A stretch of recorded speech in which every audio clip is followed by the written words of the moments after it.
So, good evening, friends. In this webinar series, which is being conducted by Neurotology and Equilibrium Society of India for last, I think, 2.5 months it is there now, and it's going to be the 14th one because one we repeated and added something by Dr. Bizlani. So far we have done like basics in what I go the core concepts. Then we went ahead with the examination part, history part, investigations. Then a good presentation by Pralas sir on differential diagnosis. Then we went ahead with particular diseases and all, and it was like it has been like a family working together, and so many friends they are joining from more than 40 countries, and even the number reached beyond 500 in a few webinars. I think people are literally more inclined towards the concepts of vertigo because it's in day-to-day practice we see a lot of patients, and today we are blessed to have a wonderful speaker there who hail from India itself, Dr. Ekamba Reddy, who is a consultant otolaryngologist with Southern Hospital and Social Care Trust in United Kingdom. Actually, he did his MBBS from JNMC Belgaum in India itself in 1991. Then he did his master's in ENT from a well-reputed institution you all know is PGI Chandigarh, from where Pralas sir also comes. His other qualifications are like he did DNB altogether along with the MS, just like few of us, and he then earned FRCS from Edinburgh in ORL head and neck surgery. He was trained in Mersey region, United Kingdom hospital. Then he was trained mainly in the neurotology under Tristram Lesser. Who doesn't know Tristram Lesser? Like he is a milestone there in lateral skull base. I think acoustic neuroma, Dr. Reddy, he has done. He is having, I think, among the largest series in acoustic neuroma, because I know when he came to show a surgery there in Maulana Azad Medical College in 2003 or 4 in Isocon, when it was in, I saw him there. I still remember during my PG time he came. So all up to you now, Ekamber. I think people are gonna get a lot of things from you, a lot of basic concepts. So I'll try to share. Yeah, you should share your. Oh, it is sharing already, isn't it? One more thing I wanted to say to all participants, please. I have put in my phone number there. Your question you should send me there on my WhatsApp. Okay. Even the overseas candidates can WhatsApp because it is working. So I'm putting it again. Please WhatsApp me your questions. All the questions will be taken care of. Okay. This is my number. I'm putting it on the chat box. Please avoid writing pleasantries, good evening, very well, yes, and all those things from chat box because it pops in again and again. So try to avoid that. Ekamber, you can start. Okay. So do I need to share the screen again? Yeah. You have to share the screen. You have to share again. Yeah. Okay. At first, Pralas sir, you have to unshare your screen. He can share directly. Okay. I'll be cut. Yeah. Sharing that. Yeah. So you can take it to slideshow mode. Yeah. There you go. So first, I would like to thank NES community and Prahlad sir and everyone for giving me this opportunity to present here. So I don't have any thing to disclose. And I would like to acknowledge my colleagues, stroke physicians, Michael McCormick and Arul Ramasamy, for providing some cases and some data, which I'm going to share here. So mainly what I'm going to talk about today will be to not miss a TIA or a posterior circulation stroke. So that's going to be the main stress about it. And it's going to be very simple. It might be repetitive from previous talks, but it's going to be more for the juniors rather than the experts in the audience. And this is a shared territory. So it's between the neurologist, neuroradiologist, stroke physicians, geriatric physicians, especially in UK, and ENT, and emergency medical practitioners. So there's a lot of overlap, and it's very important wherever the patient goes that we don't miss something. So I would like to start by sharing an experience what I had. So I had a lady who mid-20s presented to me with a dependent cheek swelling. She was a hairdresser. So I couldn't feel anything on the cheek, but once she was on dependent, we could feel some swelling. So it was a low flow vascular malformation that was there, and I ordered an MRI. Surprisingly, the MRI picked up this old cerebellar stroke, which she didn't present to me with dizziness that time. When I asked her, 3 months ago, she had gone to accident emergency with vertigo and imbalance, and they sent her home on stemetil prochlorperazine because CT was normal. So she was like a walking time bomb. And luckily, she didn't have anything more severe because of the collateral circulation, although she had near complete occlusion of the basilar artery. So that's my personal experience. And second one, so why I'm trying to tell you all this is to tell about the importance of not missing posterior circulation, ischemia, or a stroke. So anybody can Google this, Claudia Dunlop. So it's in public domain. She's written a book. She's has her own blogs. She's a police officer in Northern Ireland. She was an athlete, runs 4 miles a day every day. She went to A&E, what she tells us, she passed out. That's all she uses, passed out 1 week before. And then after that week, second episode happened where there was little slurring of speech and drop attack. And quickly she recovered. She was taken to A&E. By the time she reached A&E, she was locked in syndrome. So this is again, she went to A&E, but they told her because of your hectic life, 14 hours a day you're working, all that, with the initial episode, they had missed. So what I'm going to try to cover here, most of it, I'm not going to cover all these, what we call benign conditions, vestibular neuritis. Maybe we can just talk a little bit about vestibular neuritis, but rest of the things, most of the benign things, I think we'll try to skip through quickly if possible. Otherwise, we'll try to concentrate on what we call the dangerous ones, which we don't want to miss, and which is time bound. If you want to get a good outcome, the time is of essence. So we'll look into the vascular anatomy just to get an understanding. Etiopathogenesis, only then we'll know how to investigate for a particular cause and what approach you can use. And then we'll talk about few conditions, then imaging and the early treatment or referral. Okay. So although the topic heading is acute vestibular syndrome, always we try to remember there's no black and white in biology, black and white in human beings or medicine. So when we talk about this syndrome, although there are features, it'll be a mixture of everything. So when there is acute onset vertigo or dizziness, when it's continuous, associated with nausea and vomiting, head motion intolerance, gait instability, and the presence of nystagmus is considered as acute vestibular syndrome. But when somebody presents to an emergency department or into our clinic, until we know the duration, until we know a bit more history, it's difficult to categorize them into the acute vestibular syndrome. So you can categorize them, but this is not a strict rule. So always remember, this is just something to just follow, that's all.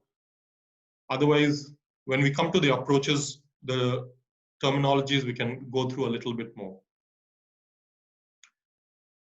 To highlight, apart from the examples, the importance and the extent of the problem, if you think into emergency department, 4% of the vertigo and dizziness could be from strokes. And 2/3 of this will not have any neurological signs, at least apparent to the non-neurologist.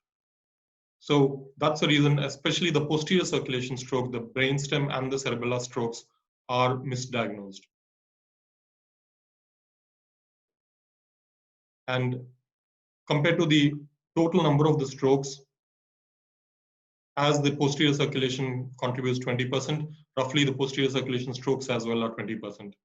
In one study, 25 out of 240, that's nearly 10% of the cerebellar strokes, the only presentation was with dizziness or what we call acute vestibular syndrome. And as I gave one of the examples with the young lady, 3% of ENT clinic referrals could be missed cerebellar strokes. They are referrals for vertigo, but they could be missed cerebellar strokes. Another study shows a big component, nearly 76% of the acute vestibular syndromes had stroke. But this was skewed with the data where they chose the high risk factors for high vascular risk factors patients. So we cannot take that percentage, but just to highlight how significant it is. And many of the lateral brainstem strokes can only present with dizziness or vertigo. So why does this misdiagnosis and the consequences of it is very important to try to understand here. When a patient is of a younger age, they tend to miss the stroke. They'll always think about vascular risk factors. Most of the time, neurological examination may be normal, and many people over-rely on the CT scan, and they may not have enough training to be able to interpret or examine for the eye signs very well. Many symptoms can be non-specific and overlap between the central, peripheral, or benign and more serious ones if you want to. And even the patients themselves may not recognize the gravity of the symptoms. And there's a lot of overlap of these peripheral central symptoms, and also obviously the ischemia can be to the vestibular nuclei or the inner ear itself. If it is left untreated, especially the vascular mechanism, so when you want to treat the vascular mechanism or a secondary prevention, you can call it, and they get discharged from the hospital, there is a very high chance or increased risk of stroke in the first month and even nearly twofold over 3 years. And if a second stroke occurs and we missed a big thrombus, it can be very poor outcome. And even mortality is up to nearly 10% as well, as high as that. Okay. So just I wanted to try to highlight in UK and even in Australia, I don't know if many other countries use this, they advertise to the public to use this as a FAST, F-A-S-T, the facial weakness, arm weakness, speech problems, and you immediately call for the ambulance. That's the 999 in UK.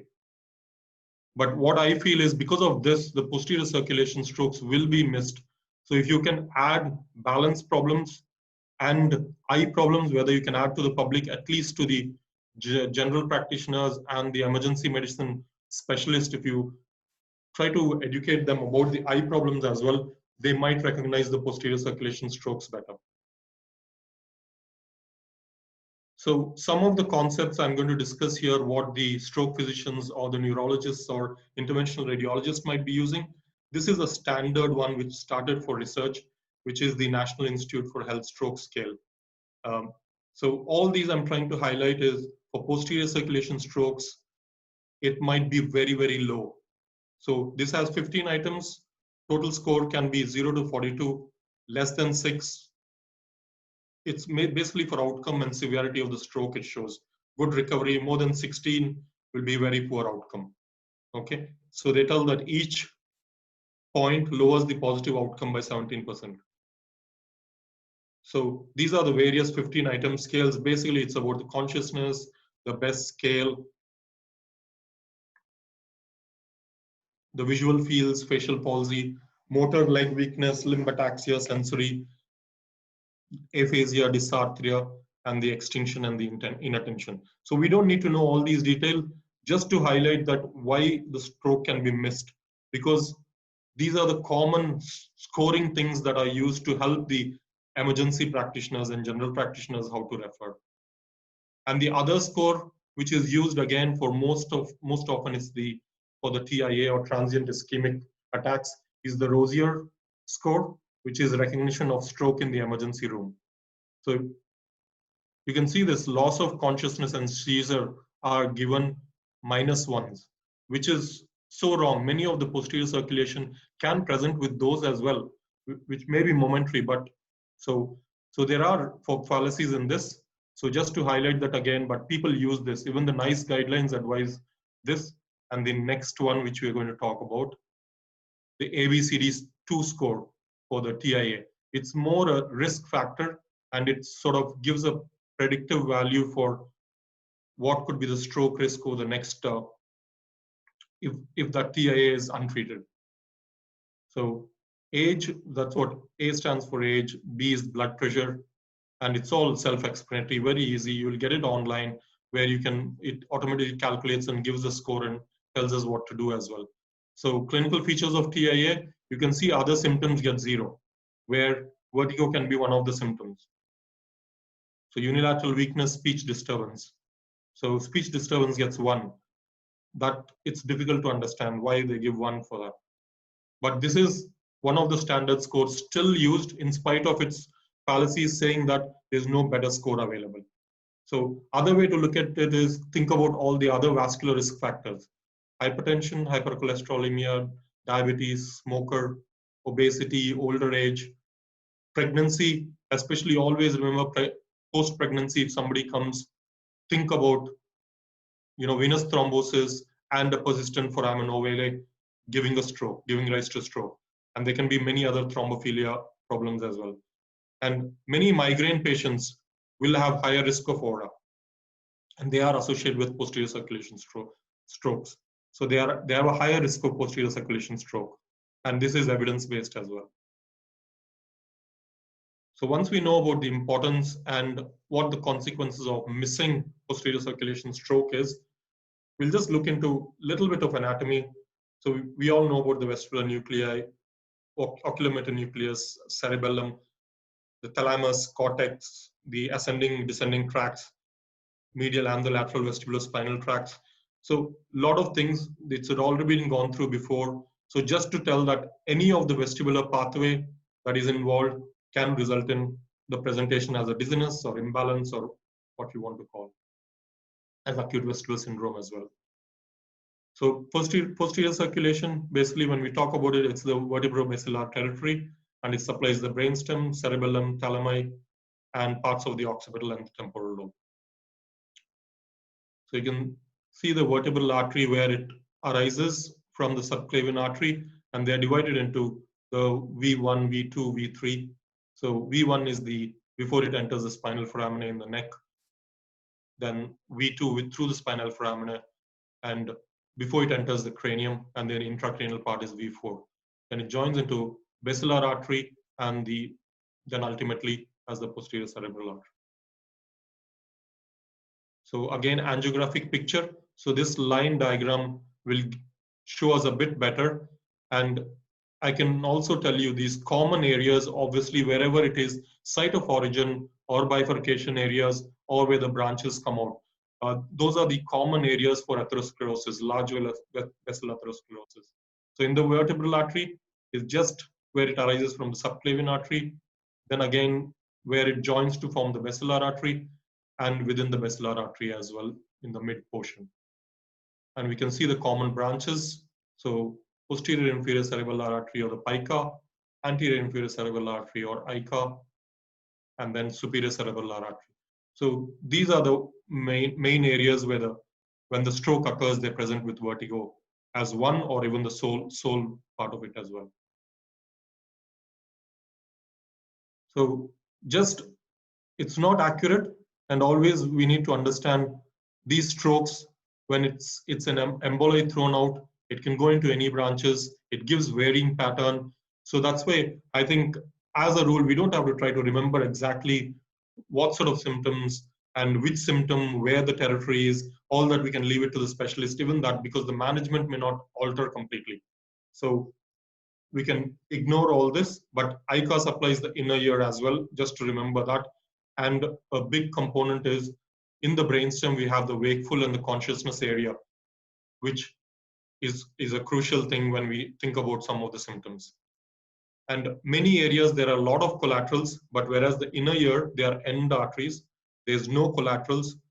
So many things which present like an acute sensory neural hearing loss with vertigo, without anything else, with the scans being normal, with everything else being normal, could still be an ischemic stroke. So we should always remember that. And so I don't know how we can diagnose that, but at least we need to assess for any source of atherosclerotic plaques or embolic source. So if you just see, this is just to show the ICA branch and how the ICA supplies, it forms the internal artery or the labyrinthine artery, then the common cochlear artery, and the posterior vestibular artery. Posterior vestibular artery supplies the posterior semicircular canal and the part of the saccule at the bottom half. So this is sort of goes with the inferior vestibular nerve territory. And then the anterior vestibular artery supplies the rest of the labyrinth. So that's the anterior and the lateral canal, utricle, and part of the saccule. So these are end arteries. That's what to remember. And most of the time when the ICA is involved, you rarely get a purely sensorineural hearing loss. It will be most of the time both vertigo and sensorineural hearing loss if ICA is involved.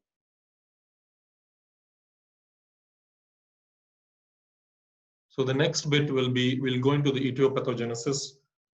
Commonest will be atherosclerosis.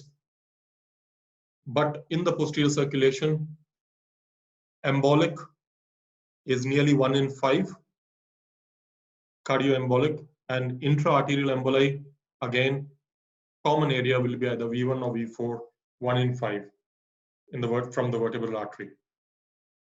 And most susceptible part of the vertebral artery that's prone for dissection is the most mobile part. And distal V3 is the most susceptible, but V1 as well can be affected. Many people with connective tissue disorders and many other disorders will be a bit more prone for dissection compared to others.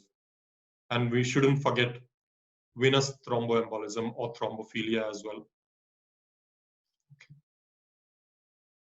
So there was a study out of 407 patients, 59% of the patients can get stroke without TIA. So this is all again for the posterior circulation stroke I'm talking about. Stroke following TIA, 24%. Some of them can have only TIA and then after that, they may not have any stroke at all. And when we talk about vertebrobasilar insufficiency, this is all related to the posterior circulation insufficiency or TIA of posterior circulation, or if it's completely infarct as well, then it's a stroke. So we'll come to the approach.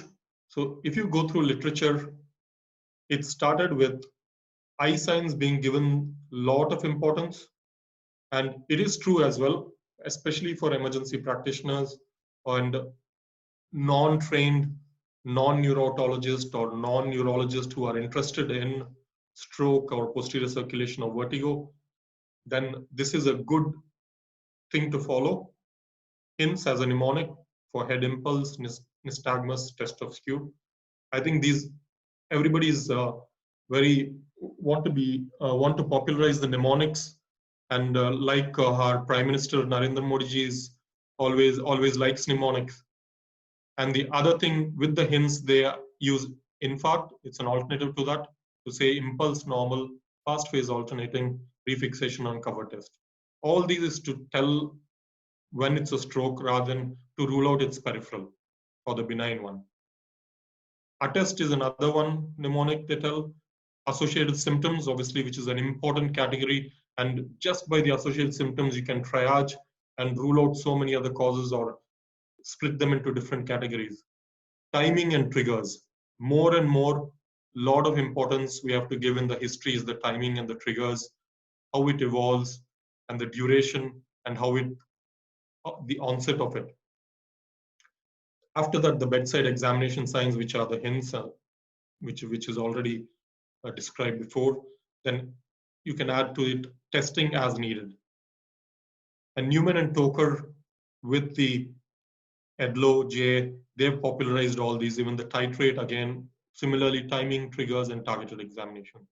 So we'll go through this part. Now, from now on, it will be partly history, partly examination, and how we should be able to minimize the chances of missing stroke, posterior circulation stroke. So this is again from the Newman Tokers.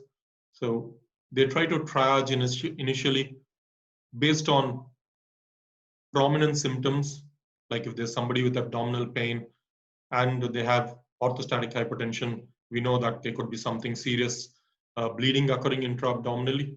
So just by the vital signs, examining somebody's pulse, you'll pick up arrhythmias, altered mental status, other blood tests, routine blood test if it's done, or an ECG can pick up other things. So based on the timing, when we say about timing, it's about whether it's the onset, how it has occurred, whether it's episodic, whether it's acute, whether it's chronic, and how it evolves over time. Triggers means it's absolute. If you do something, then the symptoms have to come back. When that's not done, they should be asymptomatic. Roughly to say, so it's not an exacerbation of a baseline symptom, it's more, it brings it on. You can reproduce that symptom. So common ones are positional, and or it can be after trauma or after toxic medications like anti-epileptic drugs. So positional ones, classic, we'll see BPPV and orthostatic dizziness if it's there. Then you go to the targeted examination, which will come to that in detail. And then you use the lab tests or the imaging as needed so that we rule out the dangerous cause. So in the past, a lot of stress was given to trying to differentiate between what the vertigo symptoms are, like vertigo, pre-syncope, dysequilibrium, non-specific lightheadedness. We all know from our personal experience itself, even a BPV patient sometimes will just present as a lightheaded thing with certain triggers rather than telling vertigo. And equally true is somebody with arrhythmia can present like a vertigo. So that's why we should, although that is still important, but we should give less importance and don't blindly always follow just this rule. The newer Baronese Society obviously divides this into dizziness, vertigo, vestibulovisual, and the postural bits. So coming back to this approach, so that's why they try to divide anybody attending an emergency department based on these timing, triggers, targeted history and examination, and the tests you do after that. So acute vestibular syndrome, I've already talked about what acute vestibular syndrome is. In that acute vestibular syndrome, this is mainly persistent or continuous symptoms. So when there is a post-exposure which comes from the history, automatically it's much easier to diagnose. But when it's spontaneous without any triggers for it, those are the ones which we encounter quite a bit in clinical practice. So these red ones, which are the danger ones, that's what we are going to try to focus on so that we are not missing stroke compared to whether it's a vestibular neuritis or any other peripheral. We don't want to miss a stroke or something like Wernicke's encephalitis, Wernicke's as well. Okay. And then the episodic vestibular syndrome, or where it occurs in episodes. But what we need to understand, some of the episodes, when they present to the first time to us, it's very difficult to know whether it's episodic or it could still be an acute vestibular syndrome, which is going to be continuous. So we should always be wary of it.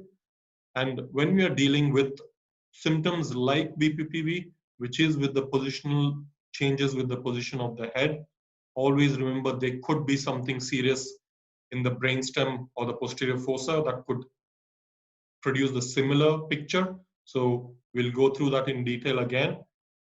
And then when it's atypical history, if it's there, or if the vascular risk factors are more than 3 vascular risk factors, or if you use the ABCD score, if it's more than 4, again, we should work up like a TIA or refer to the neurologist or the stroke physician so that they can work up accordingly. So as the patient comes into the clinic or into the emergency department, it will give us a clue. If somebody is on a trolley or a wheelchair, think that could be stroke. 99% it's going to be true. But if somebody can walk in, even with support, wide-based gaze, they could be central or peripheral, most likely peripheral. So again, we talked about that initial assessments. It's very simple. Maybe even the nurses or somebody can do it for us. Just check the vitals, glucose stick, so that we're not missing hypoglycemia. If ECG available with a long 12-lead ECG, especially the bradyarrhythmias, patients may not present with palpitations, and routine bloods can pick up certain things. Then eye examination. When I do the eye examination, I try to start with, if you can look for ptosis. When there's subtle ptosis, always remember Horner syndrome can present like that. And then look at the pupils, especially if you look at the pupils in darkness, then you will pick up the narrower pupil as the normal pupil will dilate more, again indicating Horner syndrome, which can be part of the lateral medullary syndrome. So then you look for spontaneous nystagmus.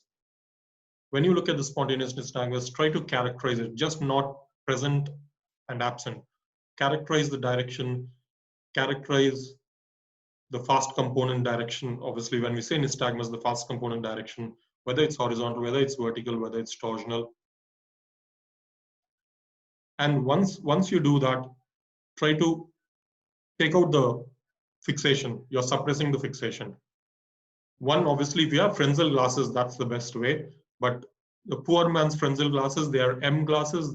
This is a Michael Strupp, a German guy, has developed this. They're very cheap, 79 pounds on Amazon. That's what I carry around.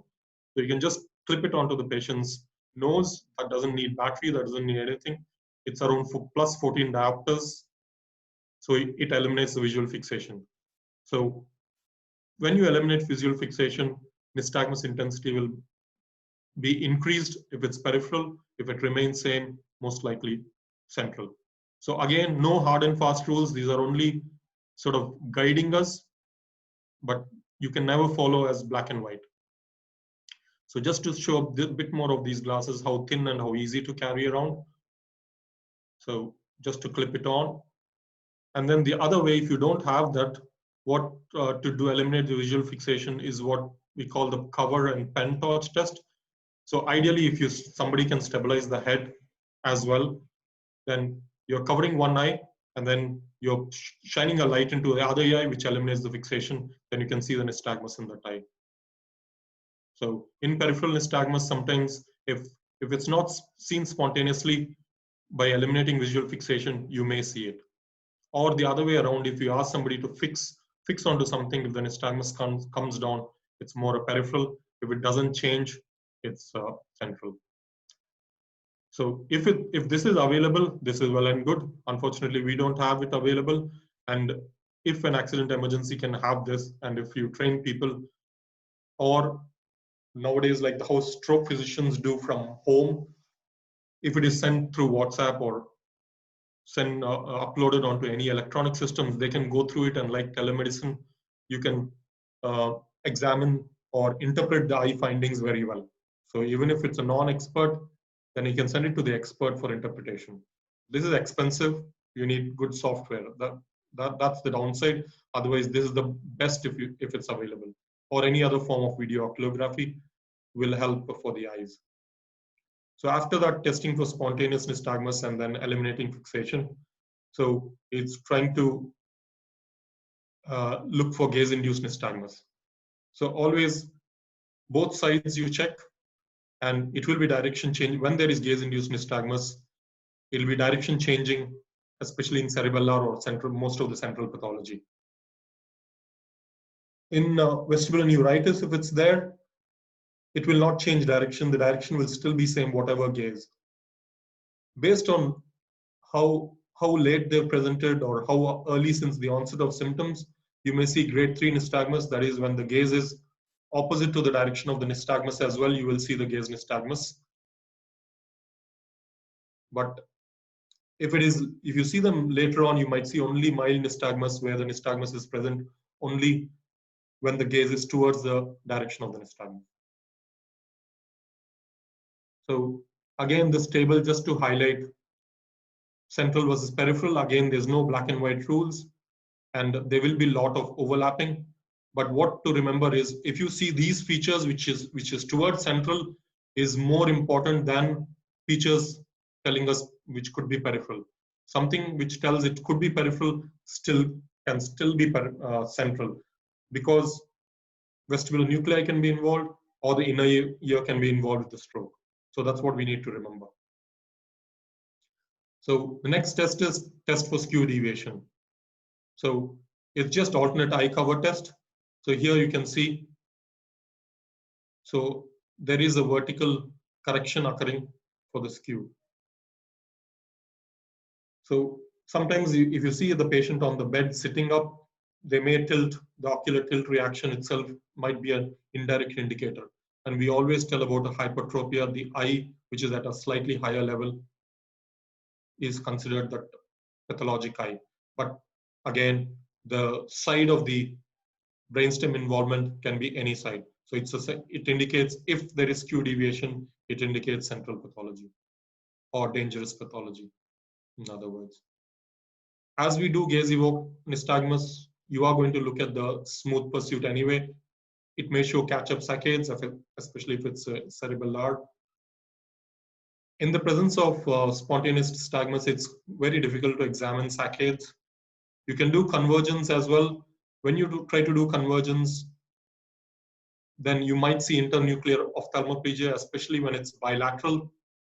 It indicates, or it can be pathognomonic of multiple sclerosis when the demyelination occurs in the medial longitudinal fasciculus.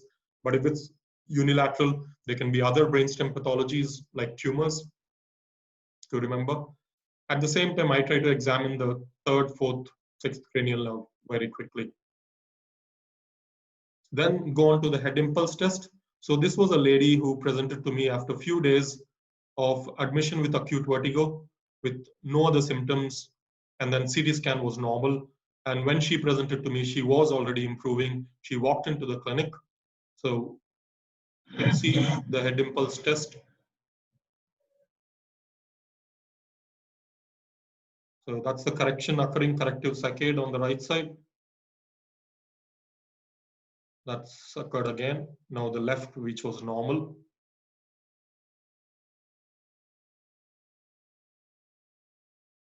Again, when this is present, it may be peripheral, may be central, but more indicative of peripheral, they say, but it doesn't rule out. Only if the head impulse is normal, then it carries more importance that it could be a stroke in an acute vertigo setting.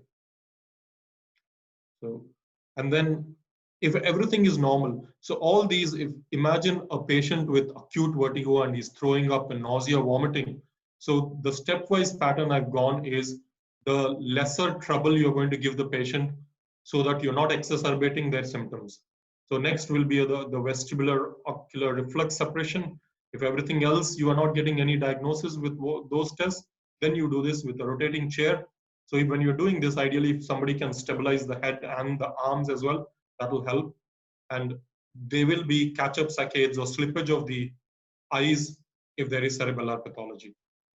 Okay. So then examine the ears for discharge, cholesteatoma. Then do the hearing test, tragal rub, tuning fork. If there's audiometry available, that's the best, obviously. So that if there is a sensorineural hearing loss, rings the bell. It could be ICA stroke. So when you see cholesteatoma, always make it a thing to do a fistula test. So if you repeatedly press the bulb, the nystagmus will be towards the same side, the fast phase. Slow phase of the eye, if you press once in tragal pressure, or if you have a pneumatic speculum, if you press single press, the eyes move to the opposite side.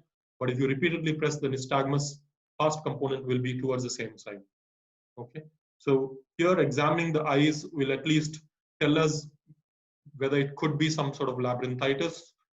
So acute on chronic infection or an acute CSOM causing the labyrinthitis or the lateral semicircular canal fistula as well. But more important here is that hearing loss. If there is a sensorineural hearing loss, think ICA with an acute vertigo, think ICA stroke.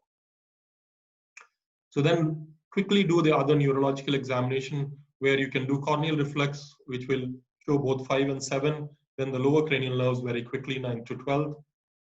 Then always remember to do sensations on the face and arms and limbs quickly, and then the motor power, facial motor power of the arms and the legs. Then cerebellar signs. Cerebellar signs can be subtle and may be very difficult to pick up in minor strokes. So at least we have to try to do these. So start with speech, and if there's tremors, more the tremors will be exacerbated in certain postures, or if they try to do finger nose test, the tremors will be worse. But otherwise, it's the dysdiad ochokinesia, finger nose test, heel shin, truncal ataxia you look for. But more important, even if you don't do those cerebellar, is always ask them, get them up to stand up if they can. Sometimes if they can't stand up, you make them at least sit up.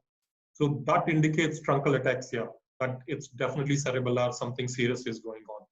And if somebody can stand, so from behind, if you go and just try to pull him on the shoulder, if it is cerebellar, they lose balance very easily and take at least 4 or 5 steps before they can gain balance.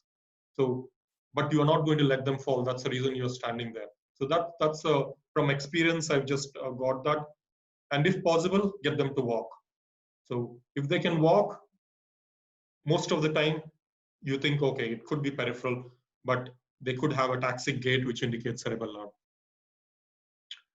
So then after that, if you still don't have a clue what's going on, then you can think about doing positional tests, which we've already gone through. So I don't want to even go through those positional tests, but to remember, if you see variable direction, which doesn't explain with the Evol's laws, and if it's a pure downbeating nystagmus or horizontal, but almost never it'll be upbeat in central pathology. So downbeat or horizontal could still be central pathology, but we rarely see it as upbeat. That's one to remember like that, because anterior canal BPPV is very, very uncommon. So if you see this, you do a MRI scan before you call it anterior canal BPPV.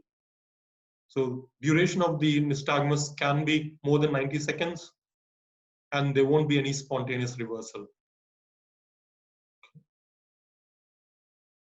So after that, then you can check for orthostatic hypotension. I think most of us know this, so we can skip through. And again, this last bit, this can sometimes give us a clue when nothing else is there. What it does, it causes hyperexcitability of any nervous tissue. So, but the nystagmus you see may not be able to tell us whether it's peripheral or central.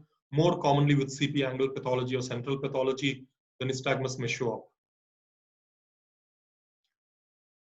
If VHIT and VEMP are available, then it's brilliant. Those who have it in the emergency setting or those who can do it very quickly, we have it in our hospital, but it's a clinic run only once a week where they can do that test. So by the time if we have to get a test done, we have lost the time to do anything at all.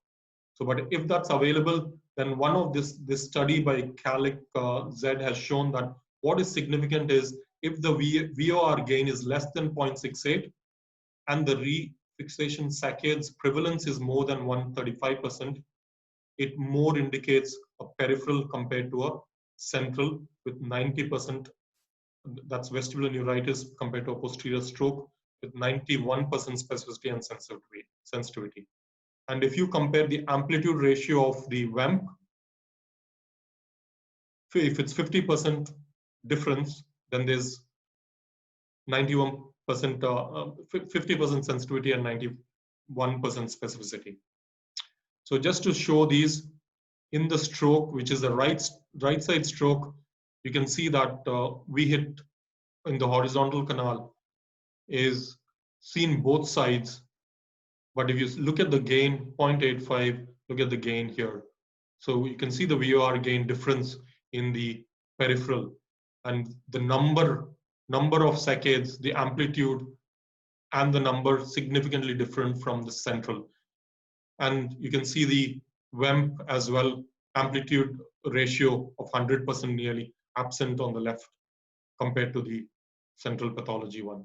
So this is a good study. I think it's worth it when it's available. So this is a diagrammatic representation again of the control, posterior circulation stroke, and vestibular neuritis. So again, it shows the VOR gain significantly down, increased amplitude, increased number of saccades.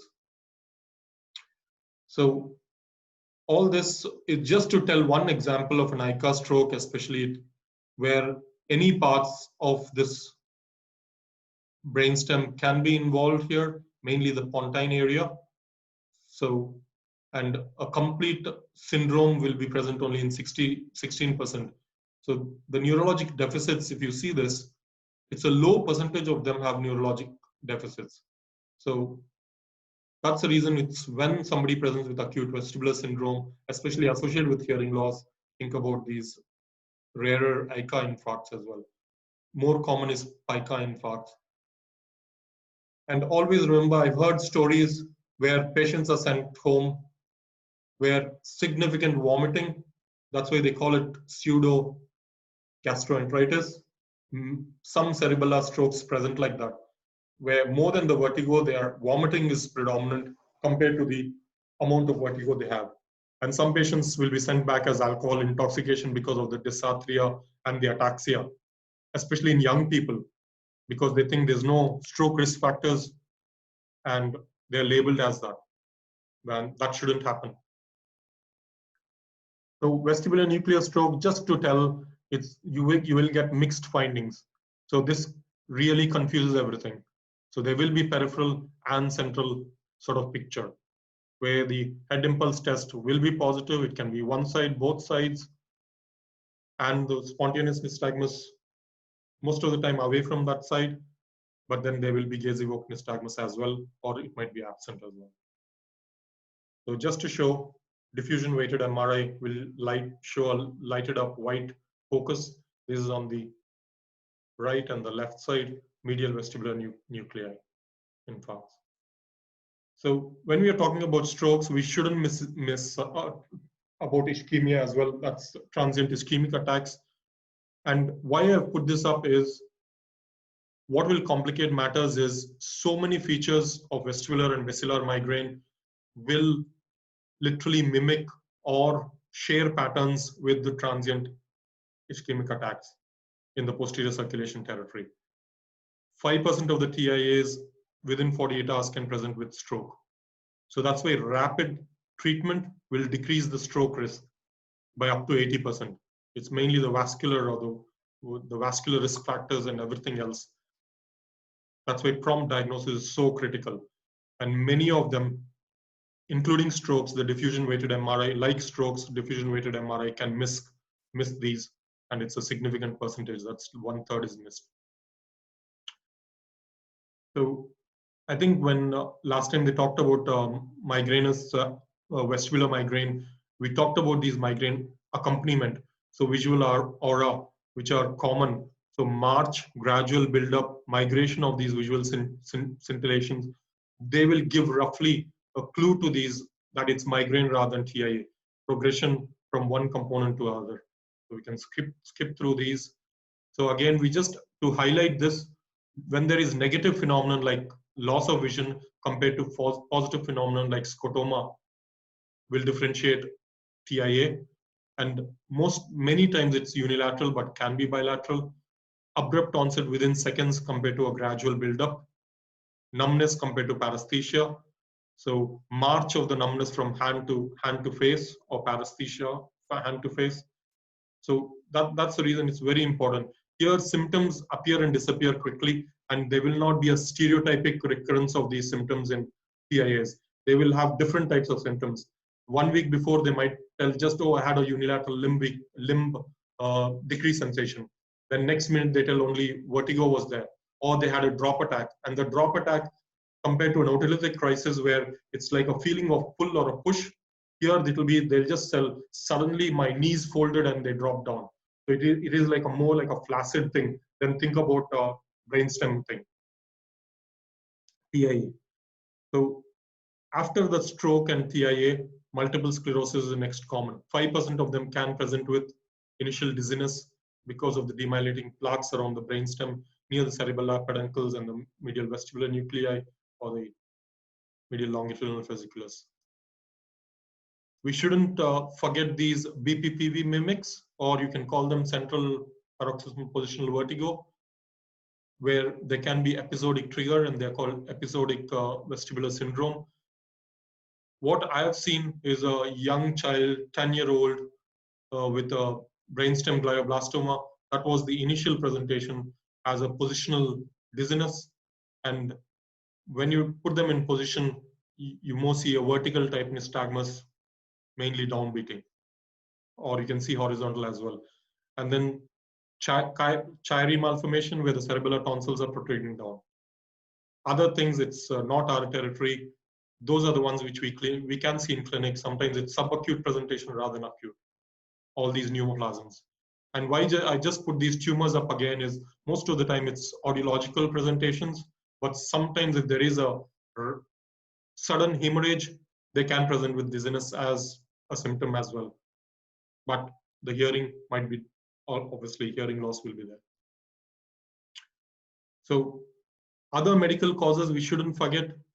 When they checked 9,000 or nearly 10,000 patients, 50% of them were medical causes with dizziness coming to the emergency, and including the cardiovascular like arrhythmia or the hypotension of any reason. And 33% were otovestibular and 11% neurologic, including the stroke. So trauma can present with dizziness various ways, but why I've mentioned put this in place is not to miss dissections in the vertebral artery after trauma. Thiamine deficiencies can present as acute vestibular syndrome. So the clue will be malnourished patients either with alcohol or obesity surgery, restrictive dieting, or hyperemesis for some reason. They're mainly ataxia and balance problems with the main symptom. On top of it can be dizziness as well. And they can have spontaneous nystagmus and bilateral gaze evoked direction changing nystagmus. Head impulse will be positive both sides as well. So main thing is to avoid glucose. If you give them glucose, it will become, symptoms are worsened, and then thiamine injection as quickly as you can. So the peripheral pathology, it's already discussed. Don't want to go through it. This is a classic presentation where they might be a prodrome, most of the time idiopathic. Herpes simplex virus is blamed. It is a self-limiting pathology. So as it evolves, the younger people start getting better quicker compared to older people. So it is more evolution towards better rather than getting worse or any fluctuation in the symptoms. So here what we need to understand is it is exacerbated by any movement. So we shouldn't class this as episodic. So it is a persistent dizziness. So other bit, if associated with hearing loss, you can call that labyrinthitis or cochlear vestibulitis. It is less common with the antibiotics that we use, but in the presence of a suppurative otitis media or temperature, think about whether it's from meningogenic focus or the tympanogenic. And some viral labyrinthitis like Ramsay-Hunt syndrome, that'll tell us with the pain or the vesicles on the face or the palate. I've just put up this inferior vestibular neuronitis is if you just rely on the history and bedside features, you will end up doing scans for ruling out a vestibular stroke. But if you have a video head impulse test, then you can specifically check for the posterior semicell VR again. So going on to the imaging bit, I'm okay with time. Yeah, I think I should be able to finish. So yeah, you do have time here. Okay, so CT scan is a poor investigation for picking up ischemic strokes. Probably around 40% sensitivity at the maximum it has. But it is very essential to rule out hemorrhage and a space occupying lesion, especially when MRI is not available. And because the CT scan is much quicker and MRI takes much longer, and those with pacemaker obviously will have to rely on CT scan. There's no other alternative. That's the thing. And many times when they do CT scan, they just try to do a non-contrast CT scan, which is very quick. So that will miss ischemic stroke, especially the posterior cranial fossa ones, because of the artifacts of the skull base bone that is present. So CT perfusion scans are specialized investigation, and here in our setup, Belfast, which is our tertiary referral center for interventional radiologists, they do CT perfusion scans before doing thrombectomy to see how much of it is ischemia, how much is already infarcted so badly, and then go do the thrombectomy. So the most reliable, obviously, is the diffusion-weighted MRI scan, but it will be negative if it's done very early within the 24 to 48 hours. And it's can be up to 1/3, they say, because based on the size or based on the radiologist reporting it, but 10 to 20% is a rough approximate figure. But if the strokes are less than 1 centimeter, as we've seen, many brainstem strokes can be really small. The sensitivity drops down further. So that's why some of them, you might have to repeat the MRI 3 to 7 days if you have that doubt in mind that it still could be ischemic. And many times we may not be able to investigate or order in such a way where you call it like a stroke or a TIA pathway of imaging, where at the same time they can do a contrast enhanced MR angiography, or if they have a pacemaker, CT angiography. And many centers where MRI takes longer or the resources are less, then they rely on CT angiography. It's equally good, CT angiography, where from arch of aorta to the vertex is looked for. Basically, you're looking for atherosclerosis, dissections, any vascular abnormality or the source of it. So obviously, if you're suspecting subacutely inflammatory process, the neoplastic process, gadolinium enhanced MRI again will rule that out as well. So I've just put this Doppler ultrasound for posterior circulation. It's not very good. It's very user dependent, and especially the V1 segment of the vertebral artery, it's very difficult to visualize. And the V4 segment, they do transcranial Doppler as well. But if there's no other alternative than Doppler, for carotid circulation, obviously it's brilliant to look for anterior circulation strokes, but for posterior circulation, it's not as useful as that. But if there's no other alternative, that's one of them. And then echocardiography, whether it's our domain or we just refer them to the neurologist or whoever, or cardiologist, they want to look for the embolic source, especially if you want to look for the persistent foramen ovale. They do a bubble contrast, little saline mechanisms. And very rarely, if it's mitral valve or something you want to do, then they have to do transesophageal echo as well. So management wise, that's why very important is trying to identify a cause. Once you think, okay, it is something, a serious thing, it is a stroke or something, then next step is whether you want to try to identify a cause. So that may not be our domain, but we should at least be able to refer them accordingly. So many of the atrial fibrillation or the arrhythmias, especially the bradyarrhythmias, unless you do ECG monitoring, and it's not just 24-hour ECG monitoring. That's why most of the people nowadays use a loop recorder. It's like a small implant, like a pacemaker, and it can be left in for 6 months. Nowadays, even it's left in 3 months, and they pick up atrial fibrillation. So that you want to avoid further strokes. Picking up atrial fibrillation that's one way, and echo we've already discussed about. Next step is treating the focal cause. Again, that's probably not our domain unless it's a peripheral pathology, which is the ENT domain. We try to treat the cause accordingly. So we'll just discuss about that a little bit. So reduce the symptoms, yes, when they are symptomatic. Always remember, for anything, you don't want to use the vestibular suppressants longer than 3 months, use antiemetics, anything. So all that has been discussed. We don't have to repeat all that. Managing the risk factors, again, probably any physician, your friendly physician, you just refer them so that they manage the hypertension, the cholesterolemia with the statin, antihypertensives, etc. So all the risk factors are managed with smoking, obesity, everything. So, and then with the vestibular rehab and everything else, you want to decrease the fall risk. If there's modifications needed at house, we have OT technicians who go and help out at home to make changes to the house for the patient. And obviously rehabilitation process is useful. So here, early referral to stroke units, that's what we try to do, and mainly our stroke physician colleagues. It's like a teamwork that you need a good neuroradiologist, good physicians, emergency practitioners with the neurologist or ENT and stroke physicians that helps. So this can significantly have an effect on mortality and how independent or how dependent ultimately, even after recovery, the patient will have. So it's a crucial time window, 4 to 6 hours window if you want to do any thrombolysis, which the stroke physicians do. And if a further posterior stroke occur, and many people die basically because of the significant edema and coning that occurs, and they can die. So thrombolysis, obviously it's not a domain, just to be aware, it is tissue plasminogen activator that is used.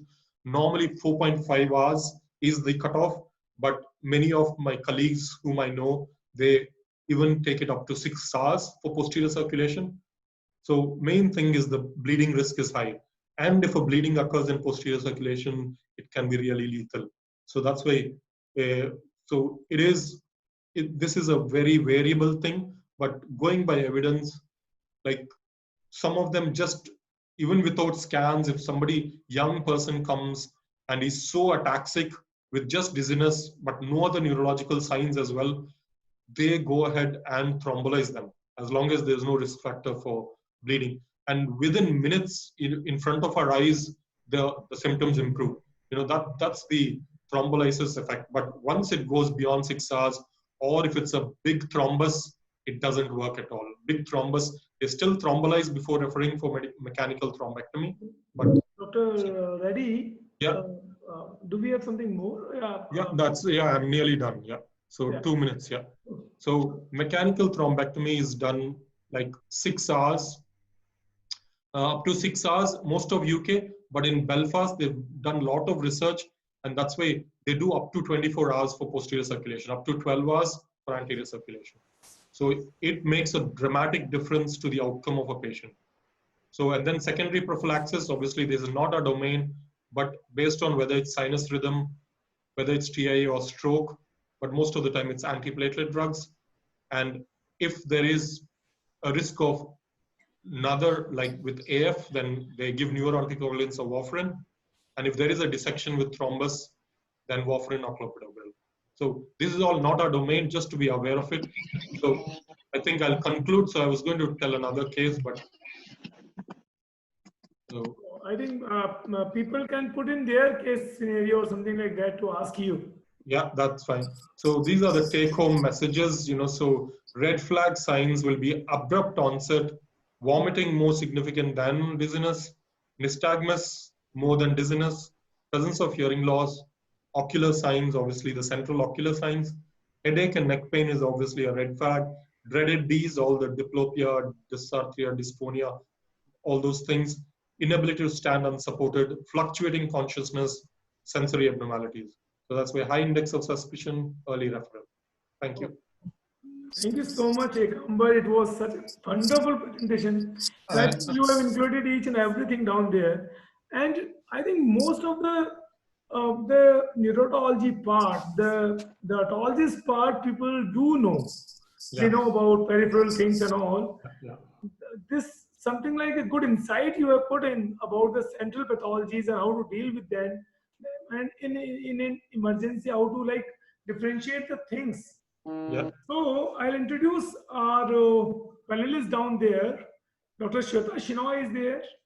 She is from Kochi, a vibrant neurologist and skull-based surgeon. She has done her many fellowships, and she has published a lot of papers and awards she has got into her credit. Then we do have Vikas Purwal there. He belongs to Bangalore itself, and he has also been trained in neurology, much interest in like Vertigo itself, and we have a lot of people who are logged in down there. We have our secretary, Dr. Amit Keshri. We have our past president, Dr. Amit Goel there. Prahlad sir, can you unmute Amit Keshri, Amit Goel, and Kshitij Malik?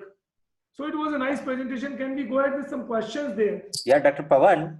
Yeah. A lot of neurological aspect is involved. I have unmuted Dr. Vishal Pawar also. Yeah, he's I there. think, I think he could contribute something, It is, neurological aspect, because I want to know about the thrombolysis protocol they use routinely, the neurologists. Yeah. What they do, what exactly they do thrombolysis, I would like to know. We can add him. Okay, and Amit is there, right? Yeah. Amit has he left? Amit has left, looks like. Yeah. Amit is not there. The thing is, it was a wonderful presentation. We do have a few questions from people there. Our treasurer, Dr. Kshitij, wanted to ask a couple of questions, but as he was asking questions, you were responding it in your presentation. Okay. Most of them itself. So he wanted to ask something about the clinical presentation of the isolated inferior vestibular neuritis that you had given. Can you elaborate something more? How to differentiate that? So that will be the clinical presentation wise. They might present similar to the normal vestibular neuritis with the dizziness, with the typical acute onset vertigo. There might be a prodrome of an upper respiratory tract infection or a diarrhea or something to suggest a viral, and then present with typical vertigo, acute vestibular syndrome.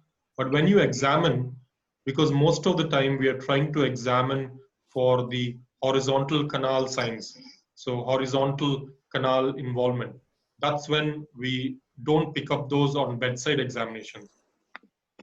Unless, so it's very difficult to pick up eye signs by doing for the vertical canals. Yes. That's the difficulty. That's why if you have a V hit, then it will pick up the video head impulse test. So it comes I think normal in the inferior vestibular. Yeah, it'll all be normal. The peripheral eye signs will be normal. Yeah. Head impulse will be normal.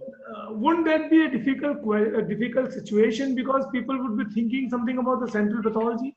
Yeah, it is. It is. That's what I told in that slide as well. That we literally, when we don't have the video head impulse test available or a video oculography, something to do a head impulse at the same time for vertical canals and pick up that, then we'll have to do a scan. We'll have to think of it like a stroke, okay. But the rest of the symptom evolution over the days will help us. But we need to rule out stroke. So your diagnosis would be based on exclusion. Yes, absolutely. And I think WEMP would help you out in this scenario. Yes. If there is WEMP available as well. Yeah, give you inferior vestibular neuritis. Yeah, absolutely. WEMP and the video head impulse test for the lateral canal or the vertical canal. You wanted to discuss some clinical scenario. Yeah, so we had a question. In an acutely vertiginous patient, executing a perfect head impulse is difficult. So how can you do it more effectively is what someone asked us here. So one, you can do the head impulse test even in the lying down position. And nowadays, if we have any video way to record the eye movements, even with the phone, sometimes if somebody can record it with the phone, you can play it on slow motion. Yeah, so correct. people will tolerate that much, but the interpretation of the head impulse can be a bit difficult. But that's why if you can use the technology, even the phone technology, phones are so good.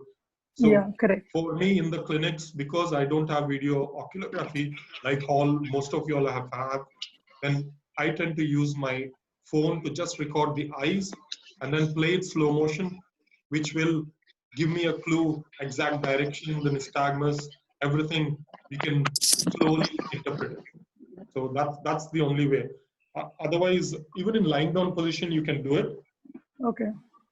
It is not that difficult to do. Okay. Thank you. So we do have one more question from Sudiptarun Sen. So what is the importance of getting a lacunar infarct in a case of acute vertigo? Is it a chance finding or should be treated as a pathology? Because always on MR you will see lacunar Yeah. infarcts, small So, lacunar infarcts and all. Lacunar infarcts, I think it's like a chance pathology. So especially if somebody has migraine, patients with migraine are known to have many more of these, you can call the white spots, non-specific white spots in the Yes. thing. So those ones, what the stroke physicians or the neurologists tend to do is put them on aspirin 75 milligrams. Okay. That's all. They don't treat like TIA or a stroke. Sometimes even if you say age related some pathologies, progressive pathologies, they also present like this. So I Yeah, think yes. So many degenerative conditions like the cerebellar degenerative conditions, but it will be a bit more subacute over months. They'll yes. present over a period of months rather than days. Okay. So then we have Devi Durga Das asking that should we ask for MR in all cases of acute vestibular syndrome? No. So that will be too much on the resource. So that's why it's based, it has to be targeted based on the history, the timing, triggers, onset, duration, Yeah, evolution. I've you been got repeating. a very good mnemonic about Yeah. titrate. Yeah, so that is from Newman Toker. That team has done a lot of work on that. So Even hint was given by Toker somewhere in 1998. yeah, yes, that's right. So Yeah. so it's based on the history and the examination findings. So it's like targeted, and then you approach accordingly. Everyone, if you do MRI, then again, as I told you, even the MRI can be negative, but still they may have stroke. So that's why the clinical history is and examination findings are more important than the scanning and images. Okay. Pratik, you are there. Pratik? Yes, sir. Pratik, Santosh Kulkarni has asked, do you refrain from doing a positioning maneuver or testing in case of acute vertiginous syndrome? Because patient is having so many of symptoms. Do you do it in your practice or you refrain? Sir, actually, we should do it, but I think it is better to do just the macular pegmeni. We can ask the patient just to lie on the right side and then to the left side, so that if there is a posterior canal or lateral canal, we can actually see the nystagmus and we can treat it. So, yeah, I think that is a simple approach to doing that. yes, sir, it's the best approach to do. Yes, sir. Okay. So then AP Shah sir is there. He says that can the stroke be recognized within 24 hours of its occurrence? So it's based on if you go by the MRI, diffusion weighted, it is supposed to pick up. It is sensitive enough to pick up. But I think because of the size of the stroke, and I think the radiologist who interprets it, or the radiology technicians the protocols that they use, that's the reason there's a lot of false negative scans. Otherwise, within hours, it should pick up. So that's why if there is no CT perfusion scans, they do another protocol where they compare the diffusion weighted images with a FLAIR sequence, Yes. where 2.5 hours later, FLAIR will show up, where diffusion weighted is supposed to show up early as well. So that's the thing. But within 10 days, the stroke, the diffusion weighted changes will go away. So after 10 days or after a week to 10 days, if you do, there's no point. So within 24 hours or maybe after 10 days, Yeah, so that's the thing. it takes the things to set in. So our president, Dr. Narendra Suratwala, has asked, what are the situations where MR angiography you prefer? You indicate for the recurrent vertigo. So the thing is, once we think it is a stroke or a TIA, it's like a warning signal for us. It doesn't fit into anything else. They have these vascular risk factors, or you're using the ABCD score, whatever. All those indicates that. I myself don't refer for that, but I will ask the stroke colleagues, even just a simple email or a phone call. And then if they tell, yes, this is the right way, then when we book the MRI, you just follow the stroke protocol, they call it. So they do the MRI, diffusion weighted FLAIR sequence, CDC sequence, all different sequences, so that they're not missing other pathology as well, like demyelination and all those, the T2, all those sequences as well. and then do a contrast enhanced MR angiography. Rather than just the time of flight MRA, then that's not that sensitive. It should be the contrast enhanced MR angiography. Okay, great. Shweta, Yes, sir. do you have access, or do you have something there in your clinic? All these things, VNGs and all, VHIT and all. You do have that in your clinic? Do you have VHIT? Do you go through HINTS test and audiometry in all these cases? How do you approach these acute vestibular syndromes? Like tests. After taking a history, you would have made something in your mind, but how do you approach them with the examinations and all?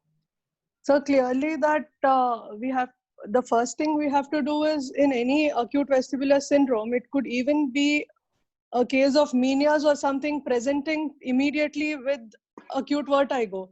So Okay. keeping the differential diagnosis in mind, we have to first rule out a stroke, then we can rule in all the other peripheral problems. Okay. So what test do you prefer? Like here, Ekambar has given a good thing, titrate. Then he talks about like NIH, niche and all approaches. They do have ABCD approaches, ABCD2 approach, hints plus. What yeah, do you? mostly hints, sir. Yeah, Hints, head impulse, yeah. and test for skew and nystagmus is what we follow. So do you do video head impulse test, or you just do head impulse test, clinical head impulse? No, video head impulse test, sir. Clinical in acute situation, because where we do all these tests is not exactly where we receive the patients in the ED. So in the ED, definitely clinical, but yes, we do have facility to do a video head impulse as well. Yes, you know, Dr. Ramesh Rohiwal, he has done a great job in video head impulse test. And literally it makes a big difference. I think Ekamba would also agree to that. And as compared to the clinical head impulse test, you miss a lot of things down there. And a video head impulse test makes a different scenario down there. Okay. I think we have sir I think sir's there, right here in the participants, Dr. Yeah, Rohiwal, sir. He's there. He's there. He's always there. Srinivas. Yeah. I will unmute him. Let's see. Yeah. Let him say hi. Vishal, meanwhile, would you like to put in some good points regarding acute vestibular syndrome? Vishal, you are unmuted, I suppose. Yes. Yeah. Good evening, everyone. Yeah. Yeah, it was excellent presentation. And I would like to add a few points regarding the questions which were asked. The first one was regarding the inferior vestibular neuritis. I have come across with one case where, as Dr. Reddy put, like it presents with acute vestibular syndrome, but it will not show the horizontal typical nystagmus, which is seen in superior vestibular neuritis or the trunk involvement. But it can show downbeating nystagmus. I have seen downbeating nystagmus without fixation. That is very important point to differentiate. But of course, you have to do imaging to rule out stroke. Second thing about the lacunar infarcts. If you find lacunar infarcts in the imaging, there are two things you should do. One is you have to see whether that particular area where you are finding the lacunar infarct is correlating with the clinical symptoms. Whether the vestibular fibers are located in that particular area.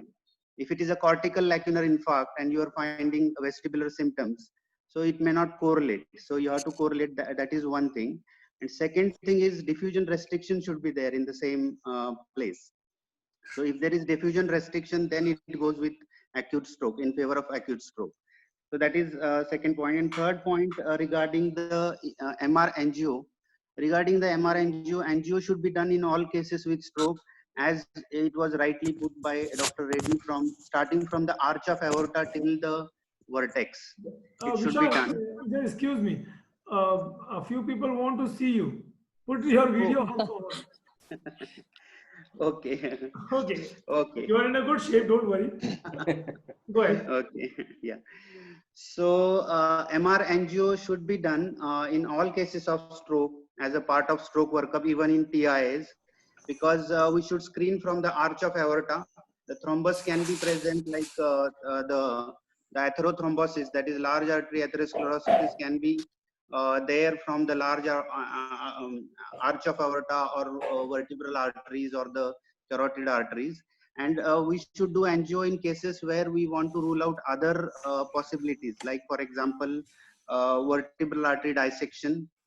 Then second is rotational vertebral artery syndrome. If a patient is presenting typically with vertigo, episodic vestibular syndrome after neck This was turning. one of your case during NESCON. Yeah. Yes, sir. And another new thing, like I have presented another case, that is vertebral artery compression syndrome. Yes. This is a relatively new entity in which the vertebral artery can compress the medulla and can present with it, the patients can present with I think ischemic attack. Dr. Ekambar has elaborated all these things already. So we can Is it- move ahead with a few more questions because we don't have much time left. Dr. Devi Durga wanted to ask, specifically ask about thrombolytic protocol, why people follow. Like Ekambar, can you enlighten on I think Dr. Vishal should speak about that. He is the neurologist, so Yeah. let him. So, how do you do that? Because I only came Maybe, what the maybe stroke in a physicians told. concise way you can respond to that thrombolytic protocol you follow. If a patient present with acute onset focal neurological deficit, then the protocol is to do the NIHS scoring that rightly told by Dr. Reddy. That is, we have to do the National Institute of that Health stroke scale, and we have to do immediate CT scan. If CT scan plain is enough, we have to just rule out the stroke. For example, in acute vestibular syndrome, sometimes we have a dilemma whether it is really a stroke. But if a patient is having clear-cut hemiplegia, clear-cut focal neurological symptom, then if a CT scan is normal, we can proceed with the IV thrombolysis. So, And IV thrombolysis Vishal, can be done. Vishal, excuse me. You do have two scenario. One, you have confirmed it is acute stroke. Okay. So how do you deal with that? Then one, you don't have you could not make it out that it is acute stroke. Neither your imaging has got you something. Do you have something like an empirical treatment in these cases? Can we start with something like a Disprin tablet, what we do in acute MI? Thinking of something like acute MI, any chest pain, we can give a Disprin tablet for quite some time. Is it there? Do you follow something like that if you don't have MR? Yes, sir. Sir, what happens if we consider the cardiac, the AMI, acute myocardial infarction, and the stroke, infarct actually. Yeah. So the difference is in cardiac, the acute myocardial infarction, there is a biomarker, ECG is available, and even the TROP-T is available. But in case of acute stroke, what happens? It's purely a clinical diagnosis. Yes. And imaging can be normal, even MRI diffusion can be negative. Yes. But if you have clear-cut central signs and symptoms, then you can safely, if the CT scan is normal, it is recommended to proceed. And you have ruled out stroke mimics like hypoglycemia and other hyponatremia, and you have the parameters are normal, the coagulation profile but even is then, okay. Vishal, 10% of these patients, a peripheral patient, they do mimic like central pathology. Yeah. So can you do something like empirical treatment to this thing? Yes, sir. There is, if the CT scan is normal, there is no harm in starting aspirin and statins.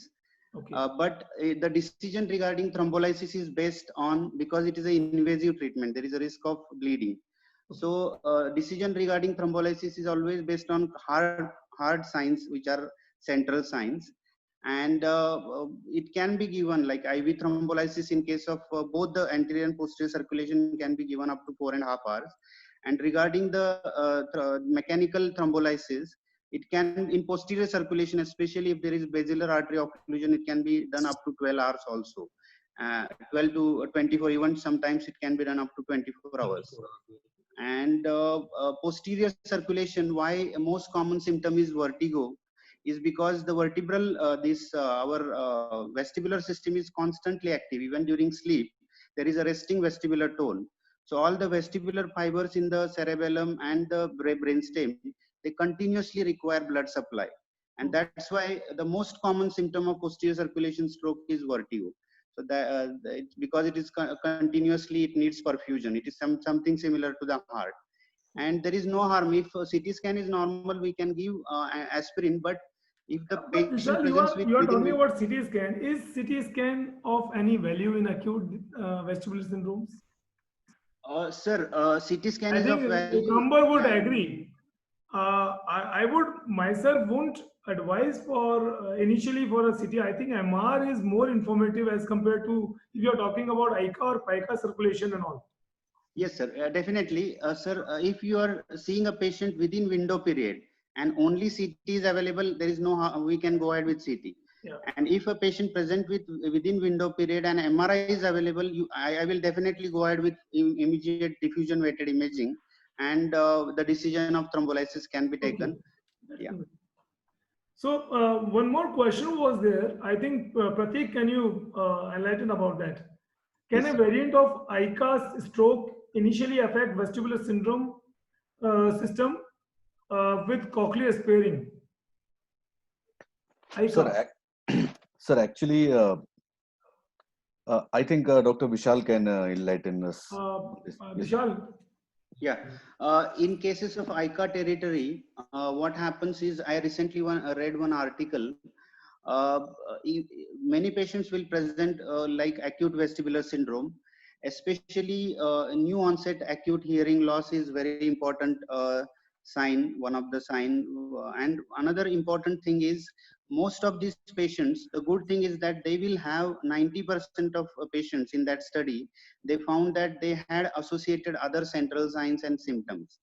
So, and MRI diffusion weighted, even in cases of this cochlear infarcts, like cochlear end organ ischemia, even they had diffusion weighted restriction.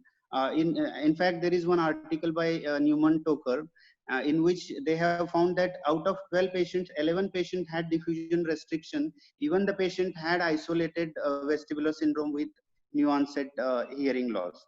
So it's very important to do thorough examination, thorough history taking, and diffusion weighted might help. Sometimes it can be negative, but it is positive many times. So I think we don't have much time left. I would like to have one or two lines from each panelist, take home message sort of thing. Then I would like to ask Ekambar about that. Then I think Amit Kesri and Pralas sir can conclude. So Shweta, do you want to Sir. punch some punches at the end? I think I would say rule out a stroke and rule in a peripheral diagnosis. Oh, great. That was good one. Pratik? Sir, I think we should also add subjective visual vertical Yes. as a testing modality. So we can do a bucket test, or we can actually do a VNG, like if the patient is movable. So I think we should add subjective visual vertical also. But you could also do SQ test with a card or something like that. That is also an easy job in clinic itself to rule Yes, out any central pathology. Yes, sir. If screw deviation is positive, then most likely it is central only. But Yes. since we have talked about every investigation, so I think that subjective visual vertical was. Yeah, you have raised a very good point. Subjective visual vertical, I think we missed there. Ekambar also missed somewhere there. Like, No, I think I missed it. No, because it won't differentiate between peripheral and central. I think even peripheral pathologies, you can still see some subjective yes. visual. That's right. That's the reason I think I just left it. Okay. So Pralas sir. Yeah, eyes cannot see what mind does not know. The main thing is we should know the possibilities and be meticulous in your clinical examination. That's what I would like to stress. You know? So from Pralas sir, I would rather say go through his presentation again. Yeah. In his differential diagnosis presentation, he has included each and every point down there. I think if you go through that, you will come to know about all the possibilities and you can approach a patient very well. So Ekambar, you wanna stamp upon a few points in the as a footnotes? So it's just, I think we have to keep our mind open. Always think a vertigo patient could have stroke or a TIA. I think, So think of sinister things first. situation one, if we miss a TIA and if they develop a stroke, there are, because I know so many stories about complete basilar artery occlusion who come with vertigo and after a week they are locked in. So that those stories, I know on hindsight we could have picked up this, picked up that, but that shouldn't happen. Yeah, and you talked about Dunlop also, like Claudette Dunlop. Her story is also something like so good. Absolutely, she's written a book as well. So Yeah, so I think you can recommend it again. So Amit Casey is there? No, he's not there. He's not there. No, So he's not there. thank you so much, Ekamber from Neurotology and Equilibric Society of India. I think we could not connect Surat Wala sir. He is present there. His internet is a bit feeble down there. So from the side, from all of us, thank you so much. You spared some time. And thank you, Shweta. You have been Thank you, very sir. specific about your responding. Sorry, we could not use the views of all the panelists as such because the time constraints is always there. So the next webinar would be on surgery for vertigo by one and only Dr. Sampath, who has been a teacher to Shweta as well as me. Yes. Yeah. So he'll be presenting on surgery for vertigo, and I think me, Dr. Amit Goel would be moderating the session. He does a lot of skull base. With me, there would be Dr. Kapil Sikka from Delhi, and we would have, I think, probably Dr. Bhavin Parikh from Gujarat. He does a lot of surgery for vertigo. Yeah, right. Good. Yeah, Good thank you choice. so much, dear friends. It thank you was very much for wonderful. giving me the opportunity. Thank you, Ekamber. Prahlad sir, would you like to say something? Because it is because of you that we are holding No, it's a teamwork. It's not Yeah. not me. It's we. Okay. Yeah, It's not see, teamwork. We'll do it see. again. Okay. We Yeah. keep doing it. Yeah. So you Okay, just thank you all. You just Thank you, reverse everyone. me down there, it becomes Yeah. we. Yeah. And Dr. Ekamber, thank you for responding so fast. No, thank you very much. Well No, shot, I had Rudy. just prepared, so that's a common. I try to teach everyone, A&E guys and all that. So it's Okay. Thank you. Thank you We'll all. do Good that night. Later on also. Yeah. Stay home. Stay safe. Thank you all. Yeah. Okay. Thank you. Good night, all. Thank Good you. night all.